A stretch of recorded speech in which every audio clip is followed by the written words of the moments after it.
حضرت ابو سعید الخدری سے روایت ہے، فرمایا میں نے حضور صلی اللہ علیہ وسلم کو یہ فرماتے سنا، بہترین مجلسیں وہ ہیں جو وسیع ہوں، یعنی جس میں دوسروں کے لیے جگہ بنائی جائے۔ وعن ابی ہریرہ رضی اللہ عنہ قال قال رسول اللہ صلی اللہ علیہ وسلم من جلس فی مجلس فکثر لغته فقال قبل ان يقوم من مجلسه ذلك سبحانك اللهم وبحمدك اشهد ان لا اله الا انت استغفرك واتوب اليك الا غفر له ما كان في مجلسه ذلك رواہ الترمذی وقال حدیث حسن صحیح۔ حضرت ابو ہریرہ رضی اللہ تعالی عنہ سے روایت ہے، رسول اللہ صلی اللہ علیہ وسلم نے فرمایا،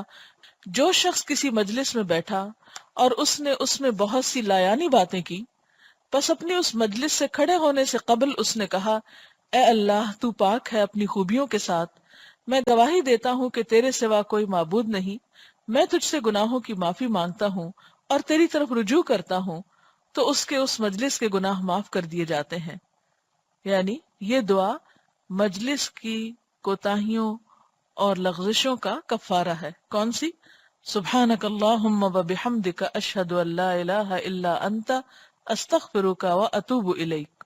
یعنی انسان اگر غفلت میں بیٹھ کے ادھر ادھر کی باتیں کر لے تو پھر آخر میں یہ دعا پڑھے اور اس میں بخشش مانگتا ہے انسان تو اسے بخش دیا جاتا ہے۔ لیکن یہ یاد رکھیں کہ اس میں غیبت، چغلی اور طعنے اور دوسرے کا دل دکھانا وہ شامل نہیں ہے، کیونکہ انسان جب دوسرے کا دل دکھاتا تو جب تک وہ معاف نہیں کرتا معاف نہیں ہو سکتا۔ یعنی اللہ تعالیٰ فرماتا نا کہ اگر میرے حقوق جو ہیں وہ تو میں جس کو چاہوں گا معاف کر دوں گا اور جس کو چاہوں گا پکڑ لوں گا، لیکن انسانوں کے ساتھ اگر کوئی انسان زیادتی کرتا ہے تو جب تک انسان اس کو معاف نہ کرے وہ گناہ معاف نہیں ہو سکتا۔ اس کے بارے میں آپ صلی اللہ علیہ وسلم نے فرمایا، کیا تم جانتے ہو کہ سب سے زیادہ مفلس کون ہے، یعنی فقیر کون ہے؟ آپ نے فرمایا قیامت کے دن میری امت کا وہ شخص سب سے زیادہ مفلس ہوگا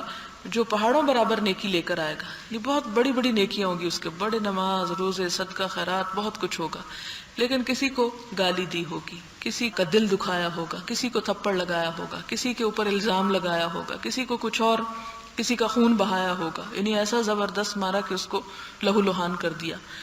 تو فرمایا کہ اس وقت ان تمام مظلوموں کو بدلہ دیا جائے گا، اور بدلہ دینے کے لیے کوئی مال و دولت نہیں ہوگا انسان کے پاس، انسان کی نیکیاں ہوں گی، اور بہت سارے لینے والے کھڑے ہوں گے اور اس نیک شخص کی نیکیاں ان سب کو دی جائیں گی، بانٹ دی جائیں گی، اور ساری نیکیاں اس کی پہاڑوں برابر نیکیاں ختم ہو جائیں گی، اور ابھی بھی کچھ مظلوم سوالی کھڑے ہوں گے کہ ہمیں بدلہ دو۔ پھر اس شخص کے پاس اب اور تو کچھ نہیں بچا، لہٰذا ان کے گناہ بھی اس پر ڈال کر اسے سزا دی جائے گی۔ لہٰذا اس معاملے میں بہت احتیاط کی ضرورت ہے کہ آپ کی زبان سے کسی کو تکلیف پہنچے، یا آپ کسی مجلس میں بیٹھ کر کسی تیسرے کو ڈسکس کرتے رہیں، اس کے اوپر باتیں بنائیں یا اس کا مذاق اڑائیں یا کسی کی چغلی کریں یا لوگوں میں فساد ڈلوائیں۔ تو یعنی یہاں پر جو بات ہوئی اس کی کہ انسان بکثرت فضول باتیں کریں، جیسے عام طور پر ہم بہت زیادہ کپڑوں کی اور صرف دنیا کی اور اس طرح کی صرف گپ شپ لگاتے رہتے ہیں، حالانکہ اس میں کسی کا دل دکھانا مقصود نہیں ہوتا، لیکن بیکار قسم کی بات ہوتی کہ جس میں کوئی فائدہ نہیں ہوتا زیادہ اور کوئی مقصد کی بات نہیں ہوتی ادھر ادھر کی، تو اس پر بھی فرمایا کہ انسان اس کے بعد یہ دعا پڑھ لے، کیونکہ اس طرح کی باتوں سے بھی دل کے اوپر ایک حجاب سا آ جاتا ہے، اور پھر اس کے بعد نماز میں دل نہیں لگتا، پھر اللہ کے ذکر میں دل نہیں لگتا، غفلت سی پیدا ہو جاتی۔ اس لیے فوراً ہی یہ علاج بتایا گیا کہ انسان آخر میں استغفار کر لے تاکہ اس کا دل دھل جائے۔